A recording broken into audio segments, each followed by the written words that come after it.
Já voltamos com o seu Jornal Anhanguera, 12h16.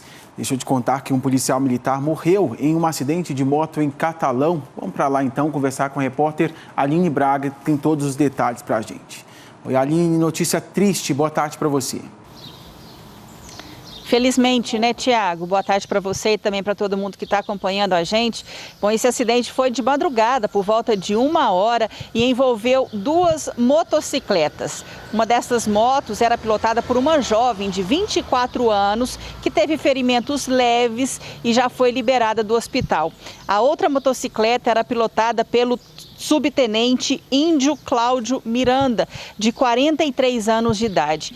Ele, infelizmente, acabou não resistindo e morreu lá mesmo no local, apesar do atendimento do Corpo de Bombeiros. Os militares não souberam informar como esse acidente teria acontecido, as causas desse acidente. Bom, a pista ficou interditada por cerca de 1h, ainda durante a madrugada, mas já foi liberada. O velório está acontecendo neste momento numa casa de velórios aqui em Catalão e o enterro deve ser por volta de 1h da tarde. O comando da Polícia Militar divulgou uma nota de pesar lamentando a morte do colega que estava na corporação há 19 anos, mas ele estava de atestado médico nos últimos meses, viu, Tiago? Aqui fica a nossa solidariedade para a PM, claro, para toda a família do subtenente Miranda. Isso aí, Aline. Obrigado por sua participação. A gente segue falando de mais acidente. 4 pessoas da mesma família morreram num outro acidente na BR-153 em Porangatu, ali na região norte do estado. A batida envolveu 5 veículos e o Tiago Costa tem mais detalhes para a gente. Boa tarde, Tiago. Boa tarde, Tiago. Boa tarde para todo mundo que está acompanhando a gente. De acordo com a Polícia Rodoviária Federal, o motivo desse acidente foi porque o motorista da caminhonete, que estavam essas 4 pessoas da mesma família, tentou fazer uma ultrapassagem mal sucedida. Isso significa que ele não conseguiu calcular a distância do caminhão que estava vindo na direção contrária dele, acabou batendo de frente com o caminhão-tanque que estava carregado com 60 mil litros de óleo diesel. Então teve esse acidente envolvendo 5 veículos aqui na BR-153. O velório do avô e dos 2 netos está acontecendo em Anápolis, no velório São Sebastião.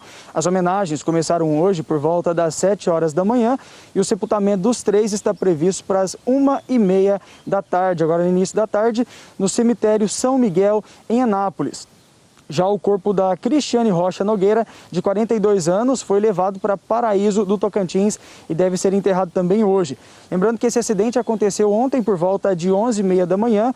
A pista ficou totalmente interditada nos 2 sentidos por aproximadamente 8 horas e só foi liberada ontem por volta de 9h da noite. Agora, atualizando sobre o estado de saúde do motorista do ônibus que também se envolveu nesse acidente. Ele teve apenas uma fratura na perna, está bem, consciente, foi medicado, está internado na UPA aqui de Porangatu, Tiago. Infelizmente, uma notícia triste envolvendo 5 veículos que tiveram esse acidente aqui ontem em Porangatu. Lembrando que a pista aqui é simples. A PRF, inclusive, indica que as pessoas tenham cuidado nesse tipo de pista, porque esse tipo de acidente pode acontecer caso o motorista não consiga calcular corretamente se consegue fazer a ultrapassagem com segurança, Tiago. Ruim demais tudo isso, né, Tiago? Obrigado por sua participação, bom trabalho para você. Para já tá aí agora, porque por lá começou hoje a distribuição dos kits da merenda escolar para os alunos da Rede Municipal de Ensino. Destaque da Ana Paula Moreira, de volta aqui com a gente. Como é que esse pessoal vai fazer para pegar essa merenda aí, hein, Ana? Oi, Tiago. Olha, cada família tem direito a um kit por aluno. Essa distribuição está sendo feita por turma, mas os horários variam de acordo com cada escola. Essa distribuição desses alimentos são os alimentos que seriam usados na merenda escolar, caso as aulas estivessem acontecendo normalmente. Ao todo, são mais de 49 toneladas de alimentos. E o mais interessante, Tiago, é que esses alimentos são da agricultura familiar, são de produtores aqui da região mesmo. São frutas, verduras, hortaliças e até proteína. A Secretaria de Educação teve essa iniciativa para poder ajudar agora essas famílias nesse momento de pandemia, onde teve muito desemprego, e também ajudar essas crianças, né, a manter essa alimentação mais saudável, já que agora elas estão nessa fase de desenvolvimento. Então, só lembrando, os horários aí variam de acordo com cada escola. Esses alimentos vão ser distribuídos para todos os alunos da rede municipal e cada família tem direito a um kit por aluno. Tiago. Tá certo, obrigado por sua participação, Ana, valeu demais. Agora a gente traz uma das notícias mais esperadas do ano. O Plano Nacional de Vacinação contra a Covid-19 foi lançado hoje em Brasília e o governador Ronaldo Caiado participou da reunião de lançamento. Por isso a gente vai para Brasília, então, conversar com a repórter Daiane Jardim, que tem os detalhes dessa história. Oi, Daiane, boa tarde, com você.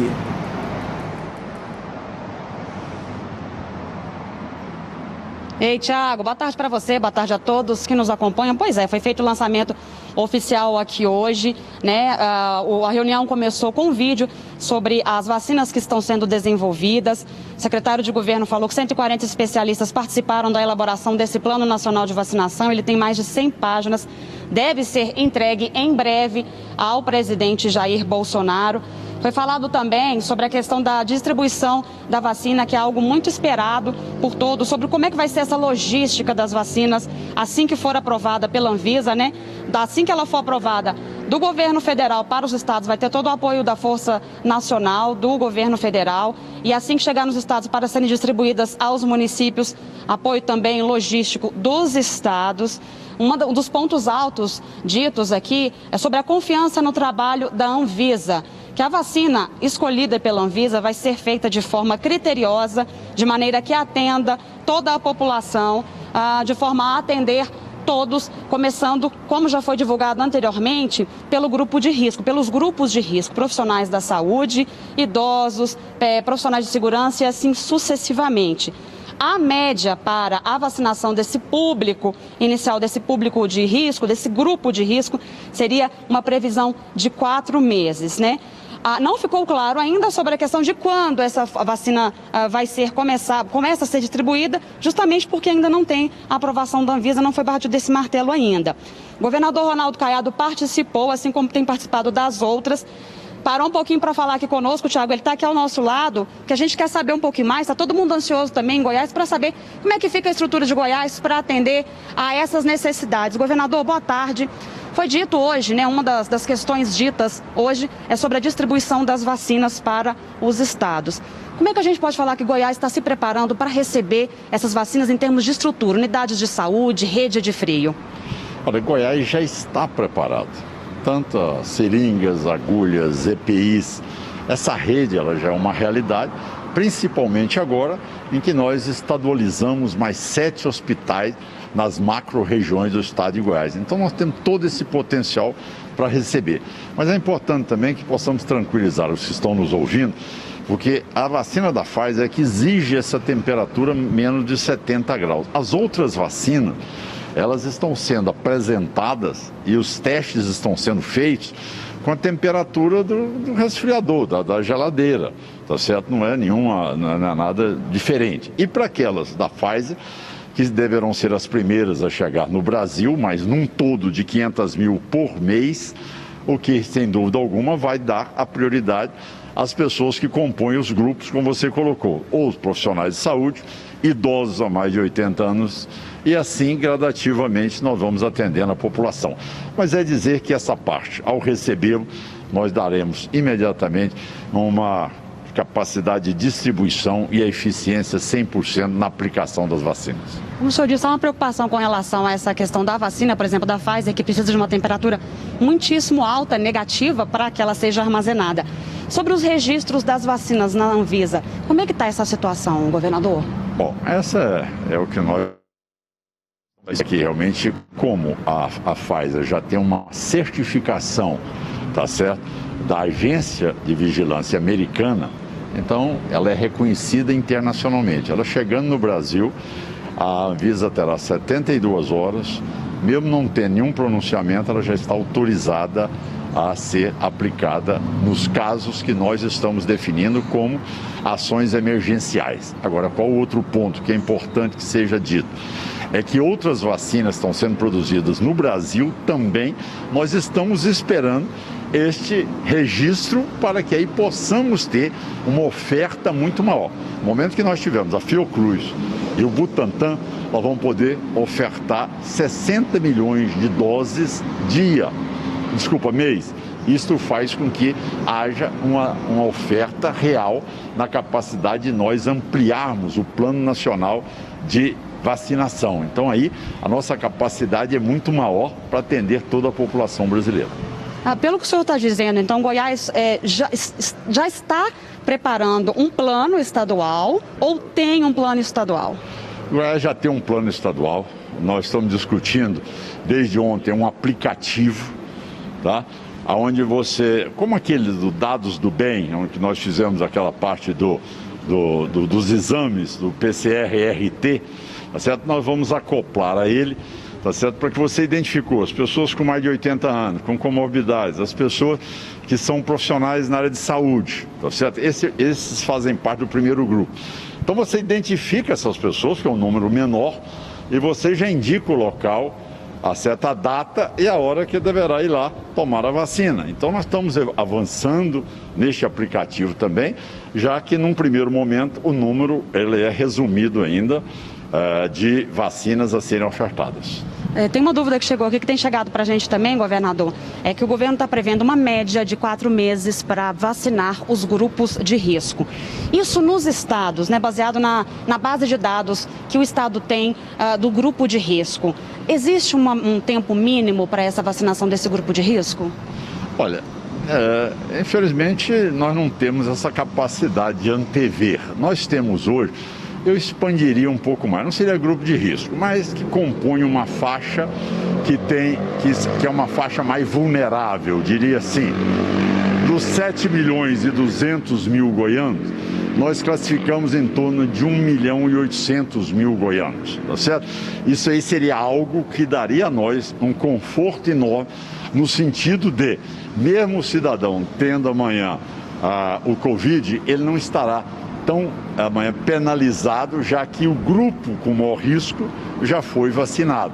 Então, se nós tivermos pelo menos o atendimento de 1 milhão e 800 mil goianos, isso aí dará um conforto enorme para nós, já que nós teremos aí um alívio enorme na demanda de leitos hospitalares, de complicações, e aí sim eles têm, daí nós já seremos mais aquela parte que tem um sintoma menor, que tem um quadro que consegue se recuperar na sua própria casa. Governador, obrigada pela sua participação conosco, viu? É isso aí, Tiago. Foi anunciado também, só para a gente finalizar aqui, né? O governo disse que já tem mais de 300 mil doses, 300 milhões de doses negociadas, um investimento de mais de 20 bilhões de reais, e que a vacina que for aprovada pela Anvisa vai ser a vacina que melhor atende, a vacina ou as vacinas, né? Que melhor atendem os critérios para atender todo o Brasil. Tiago, com você. Obrigado por sua participação, Daiane, e o governador de Goiás, Ronaldo Caiado, falando então sobre esse plano de vacinação aqui para Goiás. Obrigado, Daiane, agradeça também ao governador. Olha, e ontem você viu aqui no Jornal Anhanguera, a repórter Daiane Jardim falou aqui sobre a taxa de transmissão da Covid-19 em diversos municípios, que voltou a subir. Aí ela foi conversar com um especialista para detalhar mais tudo isso e mostrar que muitos municípios apresentam um índice de contaminação 2 vezes maior do que o esperado. Foi logo depois de uma reunião de família para comemorar um aniversário que a dona Helena descobriu que ela, o irmão e o pai estavam com Covid-19. Ninguém esperava, né? As pessoas que estiveram lá naquele dia estavam usando máscara, usando álcool em gel, né? Já preocupados com o meu pai por causa da idade dele, né? Reuniões em família e aglomerações contribuem para o aumento na taxa de transmissão da Covid em todo o estado. Em novembro, a taxa de transmissão era de 1,1. Isso significa que cada grupo de 100 pessoas transmitia o vírus para outras 110. Mas hoje, em Catalão, no sul do estado, por exemplo, cada grupo de 100 pessoas consegue transmitir para outras 207. Em Formosa, a situação é ainda pior. A cada 100, outras 223 se contaminam. Por lá, a taxa é de 2,23. A pandemia só é controlada quando o índice de transmissão fica abaixo de 1,0. Ou seja, quando cada grupo de 100 transmite para menos do que 100 pessoas. Os pesquisadores da Universidade Federal de Goiás esperavam que o índice de contaminação diminuísse a partir de novembro. Mas o que eles notaram foi um movimento inverso.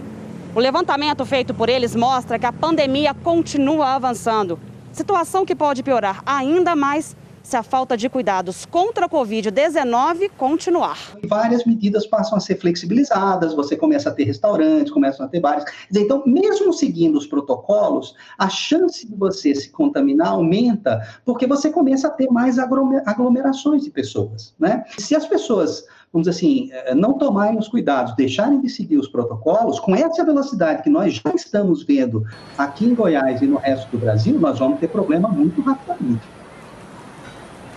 E a Polícia Federal está novamente em Pirenópolis. Ontem teve uma operação contra a compra de materiais de baixa qualidade que eram usados no Hospital Estadual para combater a Covid-19. Daqui a pouquinho, então, a gente tem todos os detalhes com o repórter Bruno Mendes, que está ao vivo lá em Pirenópolis, e daqui a pouquinho a gente chega com ele. Hora de abraço, então, aqui no Jornal Anhanguera. O pessoal lá de cima está gostando dos abraços aqui hoje. Vamos lá, então, porque eu também adoro. Cadê aqui? Deixa eu só abrir. Achei. Boa tarde, Tiago. Manda um abraço para Leandro, Lucineide e Maria Eduarda de Formosa. Abraço para vocês. Boa tarde, Tiago. Sou a Cléo de Itumbiara. Minha mãe e eu não perdemos um só Jornal Anhanguera. Você é muito carismático, obrigado pela participação de vocês. Hoje eu tô meio tenso aqui nesse jornal, não sei porquê, mas vamos lá, tocar o barco. Stephanie Cristina Nápoles, Daiane Xavier de Santa Helena de Goiás, Valdir de Goianésia, Ronaldo Santos, mãe Quitéria e meu pai Severino, e para a esposa Elaine Ribeiro de Anápolis. Abraço para todo mundo. Vamos para o intervalinho, 12h33. A seguir, e 300 veículos apreendidos no estado vão a leilão hoje. Eu te conto os detalhes daqui a pouquinho. Sai daí não!